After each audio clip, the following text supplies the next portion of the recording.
டெல்லியில் 27 ஆண்டுகளுக்கு பிறகு பாஜக ஆட்சியை பிடித்துள்ள நிலையில் அடுத்த முதலமைச்சராக யார் பதவியேற்க உள்ளார்கள் என்ற எதிர்பார்ப்பு எழுந்திருக்கிறது. இதில் அரவிந்த் கெஜ்ரிவாலை வீழ்த்திய பர்வேஷ் சாஹிப் சிங் வர்மாவுக்கு அதிக வாய்ப்பு உள்ளதாக கருதப்படுகிறது. டெல்லி சட்டப்பேரவை தேர்தலில் முதலமைச்சர் வேட்பாளரை அறிவிக்காமலேயே தேர்தலை சந்தித்தது பாஜக. இதில் அமோக வெற்றி பெற்றுள்ள நிலையில் புதிய முதலமைச்சர் யார் என்ற எதிர்பார்ப்பு அதிகரித்துள்ளது. இதில் முன்னிலையில் இருப்பவர் புதுடெல்லி தொகுதியில் அரவிந்த் கெஜ்ரிவாலை வீழ்த்திய பர்வேஷ் சாஹிப் சிங் வர்மா.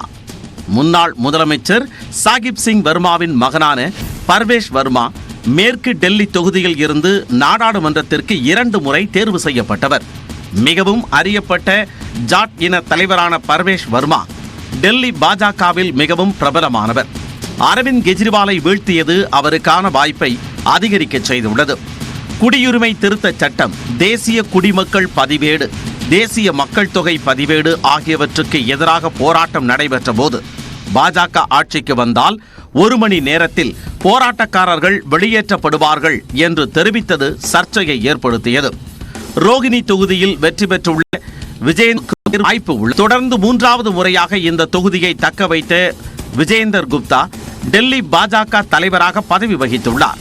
டெல்லி சட்டப்பேரவை எதிர்க்கட்சி தலைவராகவும் இருந்துள்ளார்.